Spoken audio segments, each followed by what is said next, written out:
Hello, welcome to another Eagle6 testing video. Today we're going to be testing a customer's build that we've done. It's a Tokyo Marine SCAR H, and this was relatively simple request. So it's essentially, sort of more trigger response, quite specific sort of arse in that gate Titan, which is fine. So great request, if you know what I mean. So big improvement over the mechanical system trigger assemblies. So we've installed the Gate Titan Basic in there, and just a few mods around the battery stock here, just to create a little bit of space for the 1800 batteries, and the wiring. We've retained the block in the back of the actual stock, but just extending it ever so slightly, just to give a slightly easier clicking in of the battery, and just to remove the fuse option on there. And but like I said, we like the fuse holder because it keeps all the wiring in stock, so there's just never any issue with regards to how the wiring is routed in here, and no excess sort of falls through here and gets trapped or anything. So like I say, TM systems are really great, and they're generally thought about for particular reasons. So we don't ever like to sort of completely remove TM systems, but we've also got to bear in mind that people want to use lipos, and they want to get the biggest lipo in there possible. So we obviously try to retain TM's original, vanilla there. And what else have we got?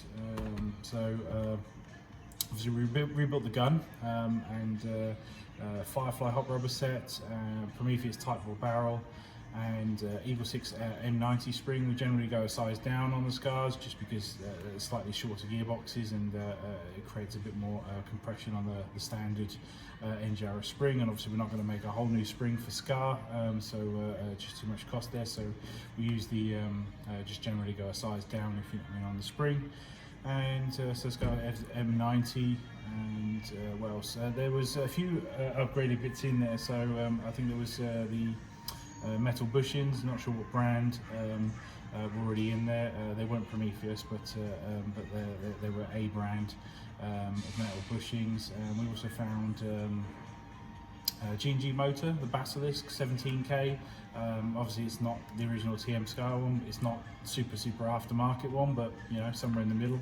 So obviously from my point of view, it was quite interesting to go to testing stage to see what kind of results that motor was going to bring, because it is available from one of our on our logistics chain. So I was like, oh, maybe I could get that in. So and performance was okay. You'll see from testing. I mean, I've seen quicker, but I've seen slower. So which is about right for it being somewhere in the middle.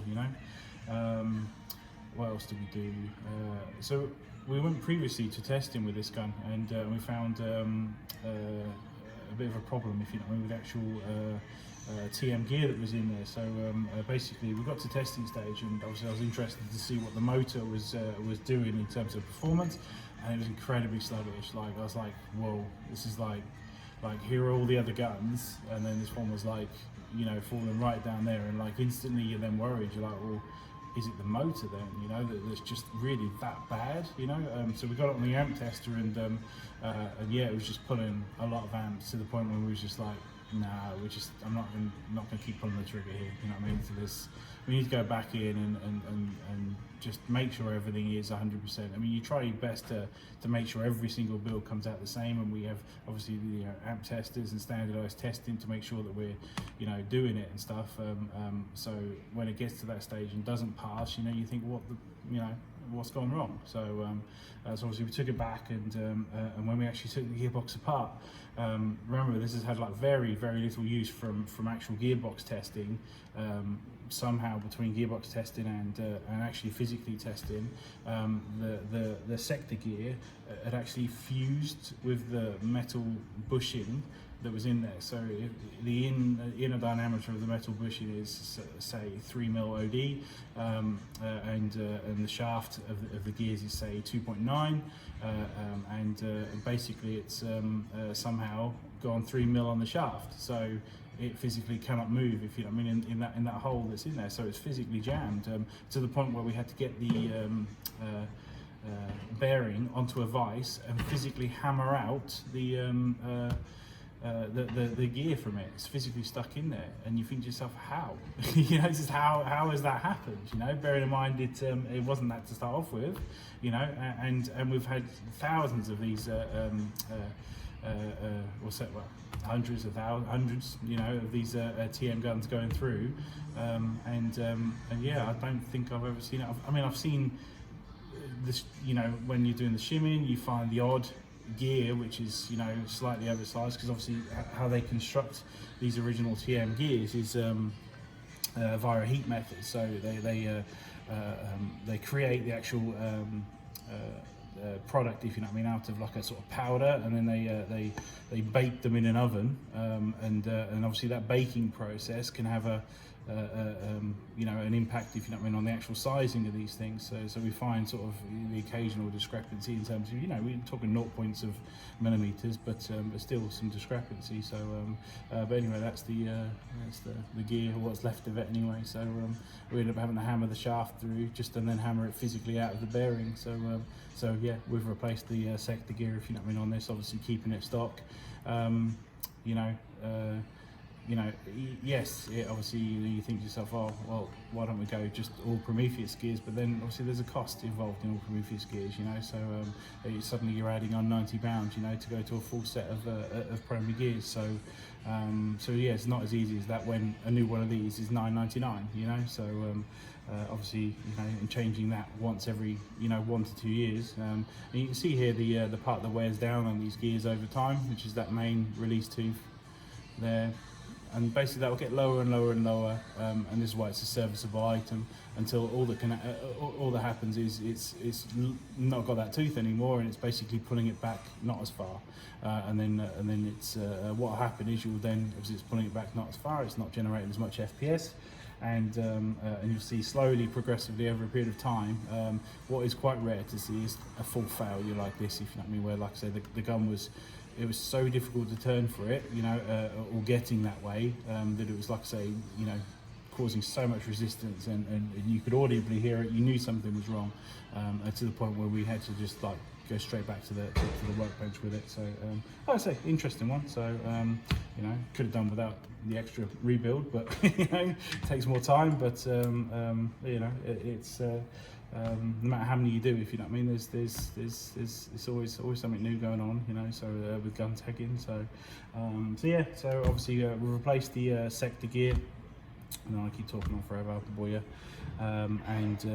Obviously a concern for the customer was single shot lockups. I mean, was you getting prolific single shot lockups, because this was heading towards, you know, being so tight, if you know what I mean, on it. But then if it was heading that way, why didn't we catch it, if you know what I mean, with our amp testing of the gearbox, because it passed that. So yeah, so yeah, very odd one. So but yeah, we've so yeah, so obviously basically level 3, similar to the 416 that we've done previously, but this time without that level 4 edition, and both of the guns had Gate Titan Basics.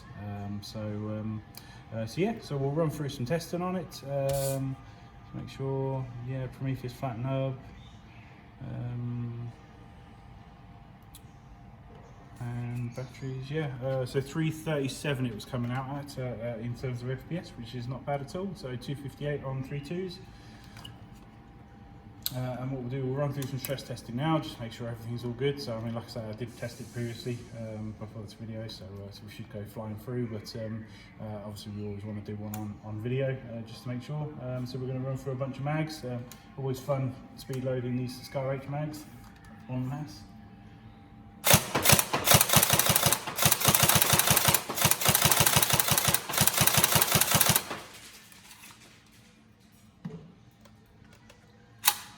Down a bit, set for 3.2.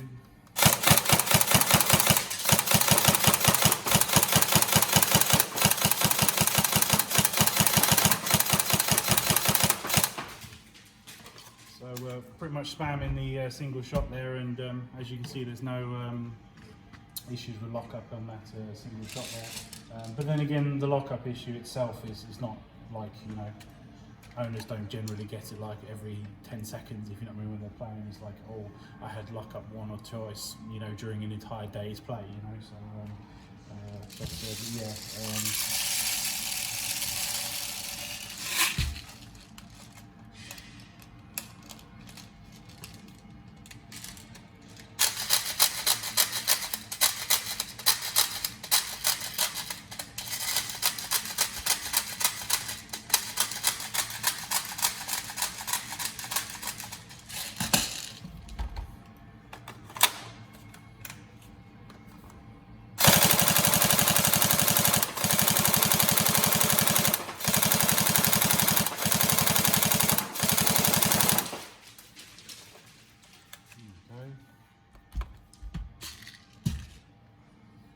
So the last one I think that we tested yesterday, so it had a slightly faster motor.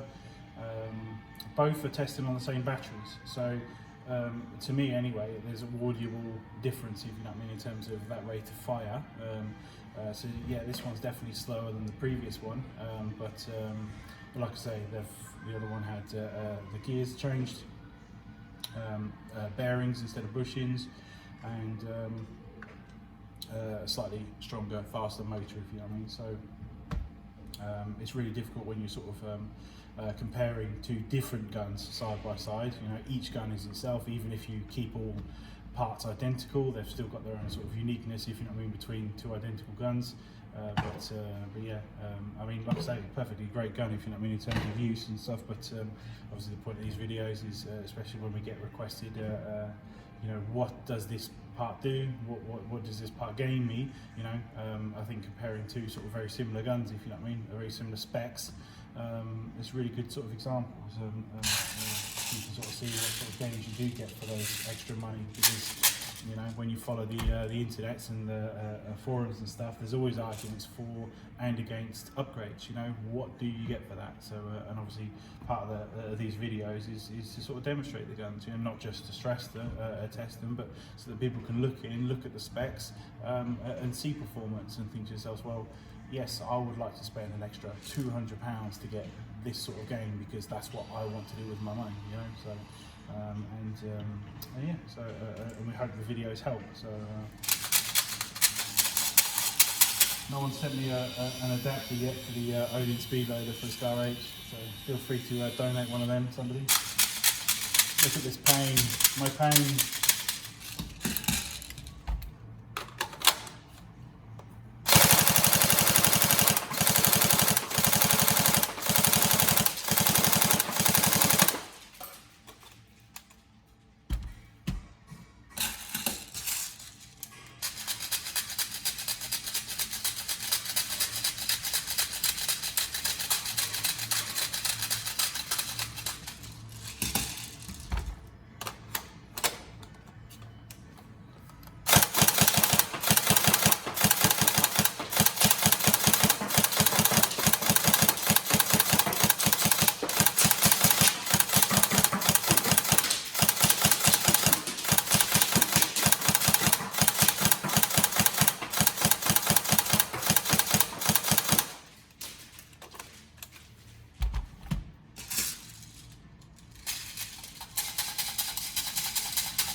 Really important thing on these SCAR Ls and a failure point is making sure that the screws are Loctited in on the sides of these on the gearbox. They can slowly work themselves out over time, and what they do is they can jam this side here, and then obviously you get a premature failure on this plastic top side. So a lot of people say that they just fail on their own. Nah, usually something physically jammed, you know, and then gone. So obviously they're only plastic, so you physically stop them in their tracks like that, and then yeah, they are going to go. So yeah, make sure that's all good. But yeah, overall, yeah, all back together, all lovely and tight, and all working really good. Plenty of rounds through it, so we know that it's good to go out the door. We've already range tested it, FPS is good. Hope you enjoy it.